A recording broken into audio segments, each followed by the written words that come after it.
Guarantee ಯೋಜನೆಗಳು ನಿಲ್ಲಲ್ಲ, ಇದು ನಮ್ಮ ಗ್ಯಾರಂಟಿ ಅಂತ ಕಾಂಗ್ರೆಸ್ ನಾಯಕರು ಹೇಳ್ತಿದ್ದಾರೆ. ಆದರೆ ವಿಪಕ್ಷಗಳು ಮಾತ್ರ ರಾಜ್ಯ ಸರ್ಕಾರದ ಗ್ಯಾರಂಟಿ ಯೋಜನೆಗಳ ವಿರುದ್ಧ ಟೀಕಿಸುತ್ತಲೇ ಇವೆ. ಇದರ ಬೆನ್ನಲ್ಲೇ ಇವತ್ತು ಆರ್ಥಿಕ ಇಲಾಖೆಯೊಂದಿಗೆ ಸಿಎಂ ಸಿದ್ದರಾಮಯ್ಯ ಮಹತ್ವದ ಸಭೆ ನಡೆಸಲಿದ್ದಾರೆ. ಬೆಳಿಗ್ಗೆ 11 ಗಂಟೆಗೆ ಅಧಿಕಾರಿಗಳ ಸಭೆಯನ್ನ ಕರೆದಿದ್ದಾರೆ. ಗ್ಯಾರಂಟಿ ಯೋಜನೆಗಳ ವಿಚಾರವಾಗಿ ಅಧಿಕಾರಿಗಳ ಜೊತೆಯಲ್ಲಿ ಮಹತ್ವದ ಚರ್ಚೆ ನಡೆಸಲಿದ್ದಾರೆ.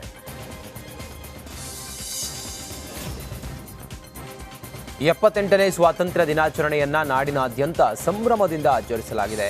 ಸಿಎಂ ಸಿದ್ದರಾಮಯ್ಯನವರು ರಾಜ್ಯಪಾಲರಾದ ತಾವರ್ ಚಂದ್ ಗೆಹ್ಲೋಟ್ ಆಯೋಜಿಸಿದ್ದ ಲಘು ಉಪಹಾರ ಕೂಟದಲ್ಲಿ ಭಾಗಿಯಾಗಿದ್ದರು.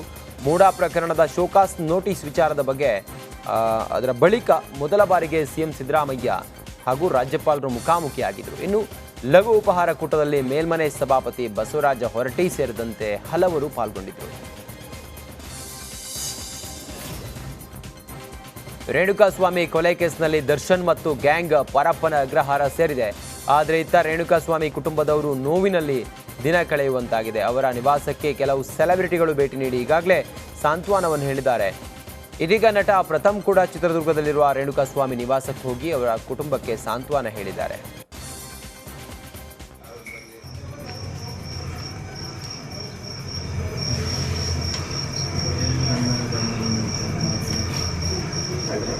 ನಾನು ಒಂದು ಮಾತು ಸಿ ಎಂ ಸರ್ ಕೇಳ್ಕೊಂಡು ಏನಾಯಿತು ಸರ್ ನಮ್ಮ ಕೈಯಿಂದ ಅದು ಮಾಡಬಹುದು ಅಷ್ಟೇ. ಏಕೆ ನನ್ನ ಎಲ್ಲ ಕಾರ್ಯಕ್ರಮಗಳು ಸಿ ಎಂ ಸರ್ ಬಂದಿದ್ದಾರೆ. ಒಂದು ಸಿನಿಮಾ ಮುಹೂರ್ತಕ್ಕೆ ಪ್ರತಿಯೊಂದಕ್ಕೂ ನಿಮಗೆ ಯಾರು ಬಟ್ ಒಂದು ತಿಳ್ಕೊಳ್ಳಿ ಸರ್, ನಾನು ಒಂದು ಮಾತು ಹೇಳ್ತೀನಿ. ನಾನಂತೂ ಇಲ್ಲಿ ಬಂದು ಯಾವುದನ್ನು ಇಲ್ಲಿ ಬಂದು ಸಮರ್ಥನೆ ಮಾಡ್ಕೊಳ್ಳೋದು ಹಿಂಗಾಗಬಾರ್ದಾಗಿದೆ, ಹಿಂಗಾಗಿಲ್ಲ ಅವ್ರು ಮಾಡಿದ್ದು ನಾನು ಏನು ಹೇಳಕ್ಕೆ ಬಂದಿಲ್ಲ. ನಾನು ಬಂದಿರೋದು ಒಂದೇ ಕಾರಣ, ನಿಮ್ಮನ್ನು ನೋಡಬೇಕು, ನಿಮ್ಮಿಬ್ಬರನ್ನ ಅಂತಿತ್ತು. ಸಹನ ಅವ್ರನ್ನ ಒಂದ್ಸಲ ಮಾತಾಡಿಸ್ಬೇಕು ಅಂತ ನನ್ನ ತಲೆಯಲ್ಲಿ ತುಂಬ ಕಾಡ್ತಾ ಇತ್ತು. ನಮ್ಮ ಕಡೆಯಿಂದ ಏನು ಸಾಧ್ಯ. ಸೊ ಇದು ಎರಡೇ ಉದ್ದೇಶ. ಇಲ್ಲಿ ಬಂದಾಗ ನೀವು ನಂದಿರೋರು ಮುಂದೆ ಬಂದು ಹಂಗಾಗಿಲ್ಲ ಬಿಡಿ, ಅವ್ರದ್ದು ಮಾಡಿಲ್ಲ ಬಿಡಿ ಹೇಳೋಷ್ಟು ಸಣ್ಣ ತುಂಬ ದೊಡ್ಡ ಮಟ್ಟದ ಕ್ರೌರ್ಯ ಈ ಕುಟುಂಬದ ಮೇಲಾಗಿದೆ.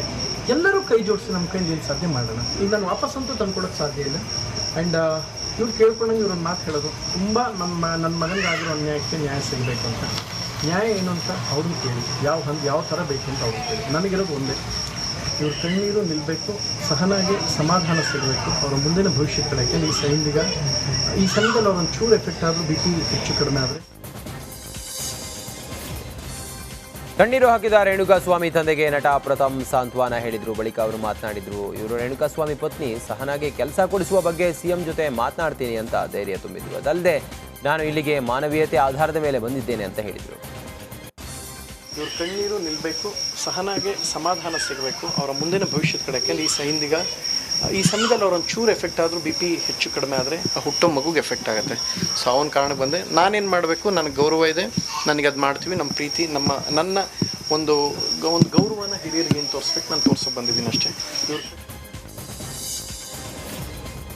ಸ್ಯಾಂಡಲ್ವುಡ್ ನಟ ಪ್ರಥಮ್ ಕೋಟೆನಾಡು ಚಿತ್ರದುರ್ಗಕ್ಕೆ ಭೇಟಿ ನೀಡಿದ್ರು. ಮೊಳಕಾಲ್ಮೂರು ತಾಲೂಕಿನ ಕೊಂಡ್ಲಹಳ್ಳಿಯಲ್ಲಿ ಸಂಗೊಳ್ಳಿ ರಾಯಣ್ಣ ಮೂರ್ತಿ ಪ್ರತಿಷ್ಠಾಪನಾ ಕಾರ್ಯಕ್ರಮದಲ್ಲಿ ಭಾಗಿಯಾಗಿದ್ರು.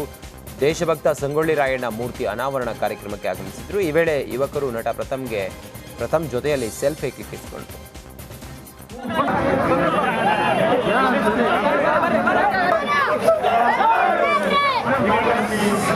ಸಂಗೊಳ್ಳಿ ರಾಯಣ್ಣ ಎಂಬ ಹೆಸರು ಯಶಸ್ವಿಗೊಳಿಸಿರ್ತಕ್ಕಂಥ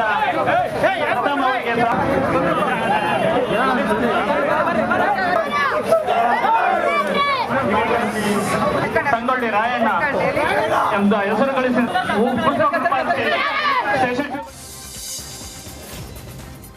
ತುಂಗಭದ್ರಾ ಜಲಾಶಯದ ಕ್ರಸ್ಟ್ ಗೇಟ್ ಕಟ್ಟಾಗಿ ಲಕ್ಷಾಂತರ ಕ್ಯೂಸೆಕ್ ನೀರು ಪೋಲಾಗ್ತಾ ಇದೆ. ಬೃಹತ್ ರಕ್ಕಸ ಯಂತ್ರದ ಮೂಲಕ ಗೇಟ್ ಕೂಡಿಸುವ ಕಾರ್ಯ ಭರದಿಂದ ಸಾಗ್ತಾ ಇದೆ. ಆದರೆ ಈ ವೇಳೆ ತಾಂತ್ರಿಕ ದೋಷದಿಂದ ಕಾರ್ಯಾಚರಣೆ ಸ್ಥಗಿತಗೊಂಡಿದೆ. ಸಿಬ್ಬಂದಿಯನ್ನ ನೀರಿನೊಳಗೆ ಇಳಿಸಿ ಸಮಸ್ಯೆ ಸರಿಪಡಿಸಲು ಎಷ್ಟೇ ಪ್ರಯತ್ನಿಸಿದ್ರೂ ಕೂಡ ಸಾಧ್ಯ ಆಗಲಿಲ್ಲ. ಗೇಟ್ನಲ್ಲಿ ವ್ಯತ್ಯಾಸ ಕಂಡುಬಂದ ಹಿನ್ನೆಲೆ ಸ್ಥಗಿತಗೊಳಿಸಲಾಗಿದೆ.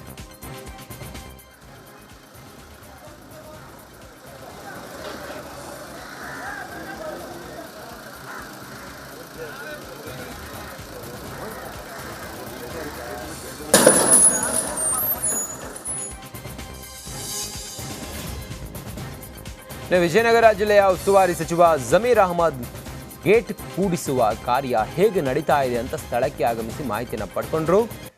ಗೇಟ್ ಕೂರಿಸಲು ಹರಸಾಹಸ ಪಡ್ತಿದ್ದ ಕನ್ನಯ್ಯ ನಾಯ್ಡು ಮತ್ತು ಟೀಮ್ಗೆ ಕೆಲಸ ಯಶಸ್ವಿಯಾಗಿ ಮಾಡಿ ಅಂತ ಹೇಳಿ ಧೈರ್ಯ ಹೇಳಿದ್ರು. ಅದಲ್ಲದೆ ಕೆಲಸ ಯಶಸ್ವಿಯಾಗಿ ಪೂರ್ಣಗೊಂಡ ಮೇಲೆ ನನ್ನ ಕಡೆಯಿಂದ ಪ್ರತಿ ಕಾರ್ಮಿಕನಿಗೆ 50,000 ರೂಪಾಯಿ ಕೊಡ್ತೇನೆ, ಕೆಲಸ ಸಕ್ಸಸ್ ಮಾಡಿ ಅಂತ ಆತ್ಮವಿಶ್ವಾಸವನ್ನು ತುಂಬಿದರು. ಒಳ್ಳೆ ಇಂಟ್ರೆಸ್ಟ್ ಆಗಿ ಒಳ್ಳೆ ಕೆಲಸ ಮಾಡಿ. ನಾಳೆ ನಮಾಜ್ ಮುಗಿಸಿದ್ರೆ ಎಲ್ಲೇ ಬರ್ತೀನಿ. ಎಲ್ಲರಿಗೂ 55,000 ರೂಪಾಯಿ ಹೋಗೋಣ. ಹೋಗಿ 55,000 ಹೋಗೋಣ. 100 ಜನಗೂ 55,000 ಹೋಗೋಣ.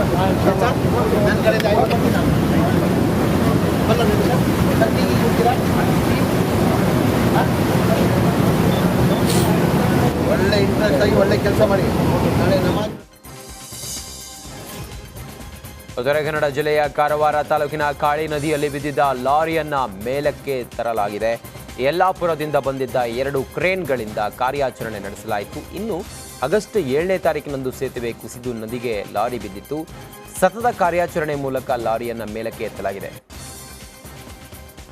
ಮಡಿಕೇರಿ ತಾಲೂಕಿನ ಸಣ್ಣಪುಲಿಕೋಟು ಗ್ರಾಮದಲ್ಲಿ ಅಕ್ರಮವಾಗಿ ನಾಡಬಂದೂಕನ್ನು ತಯಾರಿಸಿ ಮಾರಾಟ ಮಾಡುತ್ತಿದ್ದವನನ್ನು ಪೊಲೀಸರು ಬಂಧಿಸಿದ್ದಾರೆ. ಕೇರಳದ ಇಡುಕ್ಕಿ ಜಿಲ್ಲೆ ಮೂಲದ 52 ವರ್ಷದ ಸುರೇಶ್ ಎಂಬುವನು ಸಣ್ಣಪುಲಿಕೋಟು ಗ್ರಾಮದಲ್ಲಿ ಬಾಡಿಗೆ ಮನೆ ಮಾಡಿ ವಾಸ ಇದ್ದ. ಏಕಾಏಕಿ ಕೊಡಗು ಪೊಲೀಸರು ಆರೋಪಿ ಮನೆ ಮೇಲೆ ದಾಳಿ ನಡೆಸಿದ್ದು 2 ನಾಡ ಬಂದೂಕು, 1 ನಾಡ ಪಿಸ್ತೂಲನ್ನು ವಶಕ್ಕೆ ಪಡೆದಿದ್ದಾರೆ. ಎನ್.ಜೆ. ಶಿವರಾಮ್, ಎಸ್. ರವಿ ಕೋಟಿ ಬಂಧಿತ ಆರೋಪಿಗಳು. ಬಂಧಿತರಿಂದ ತಲಾ 1 ನಾಡ ಬಂದೂಕನ್ನು ವಶಕ್ಕೆ ಪಡೆದಿದ್ದಾರೆ. ಈ ಸಂಬಂಧ ಭಾಗಮಂಡಲ ಪೊಲೀಸ್ ಠಾಣೆಯಲ್ಲಿ ಪ್ರಕರಣ ದಾಖಲಾಗಿದೆ.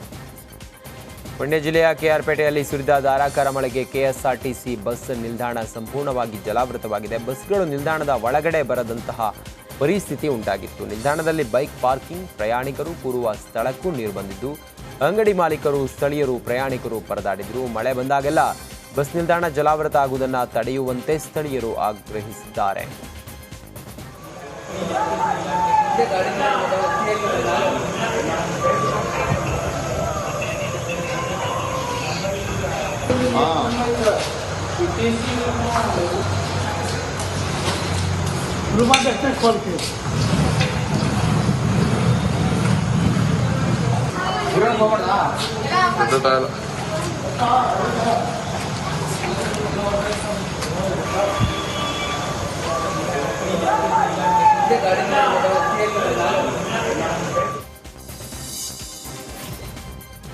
ಬೆಳಗಾವಿ ಜಿಲ್ಲೆಯ ಹಲಗ ಬಸ್ತವಾಡ ಗ್ರಾಮದಲ್ಲಿ ಸುರಿದ ಧಾರಾಕಾರ ಮಳೆ ಅವಾಂತರವನ್ನೇ ಸೃಷ್ಟಿ ಮಾಡಿದೆ. ಕೆಲ ದಿನಗಳಿಂದ ಮಳೆ ಇಲ್ಲ ಎಂದು ನಿಟ್ಟುಸಿರು ಬಿಟ್ಟಿದ್ದ ಗ್ರಾಮದ ಜನರಿಗೆ ಮಳೆರಾಯ ತಂಪೆರೆದು ಮತ್ತೆ ಆತಂಕವನ್ನು ಸೃಷ್ಟಿ ಮಾಡಿದ್ದಾನೆ. ಇನ್ನು ಭಾರೀ ಮಳೆಯಿಂದ ಮನೆ ಹಾಗೂ ಅಂಗಡಿ ಮುಂಗಟ್ಟುಗಳು ಸಂಪೂರ್ಣವಾಗಿ ಜಲಾವೃತಗೊಂಡಿವೆ.